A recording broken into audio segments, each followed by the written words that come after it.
Akhirnya terungkap motif David Humaydi Chandra Kuncoro berusia 27 tahun hingga tega membunuh ibu kandungnya Sunarsi berusia 46 tahun di rumahnya di Desa Urek-Urek, Kecamatan Gondang Legi, Kabupaten Malang pada Sabtu 15 April 2023. Diketahui David emosi terhadap Sunarsi lantaran dimarahi terkait sewa lahan tebu yang tidak sesuai keinginan korban. Tak hanya kesal karena hal itu saja, Sunarsi juga mengungkit permasalahan jual beli tanah yang dilakukan oleh David atas perintah ibunya. Jual beli tanah tersebut terjadi pada tahun 2022, di mana Sunarsi mengirimkan uang sebesar 50 juta rupiah kepada David secara bertahap. Uang tersebut digunakan untuk membeli tanah di Kecamatan Wajah.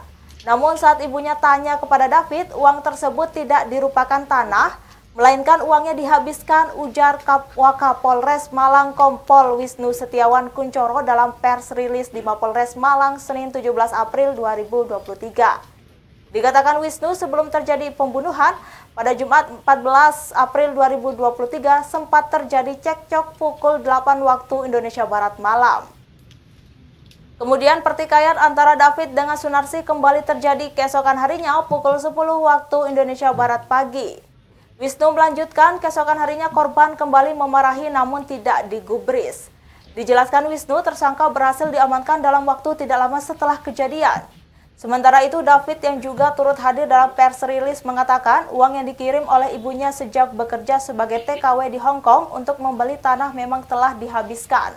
David mengaku menggunakan uang 50 juta rupiah itu keperluan sehari-hari karena memang David tidak memiliki pekerjaan tetap atau serabutan.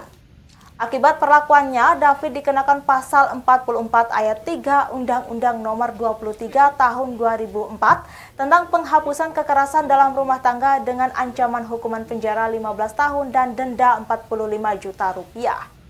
Ia juga dikenakan pasal 338 KUHP tentang pembunuhan dengan pidana penjara paling lama 15 tahun penjara.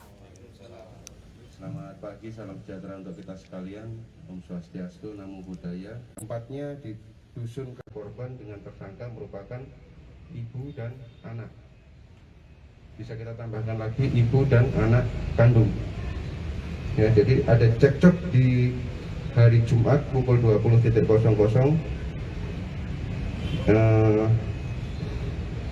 Tersangka akan menyewa lahan tebu yang tidak sesuai dengan permintaan korban. Itu adalah awal mula kejadian cekcok kejadian ini. Yang mana korban pernah mengirimkan uang sebesar 50 juta ke tersangka dan pengirimannya itu dalam bertahap, tidak dalam satu pengiriman, untuk digunakan membeli sebidang tanah di daerah Wajah. Namun ketika ditanyakan terkait perkembangan pembelian tanah tersebut, diketahui bahwa tanah tersebut tidak pernah dibeli dan terkait uang yang sudah dikirimkan sejumlah 50 juta pun sudah dinyatakan habis atau sudah digunakan.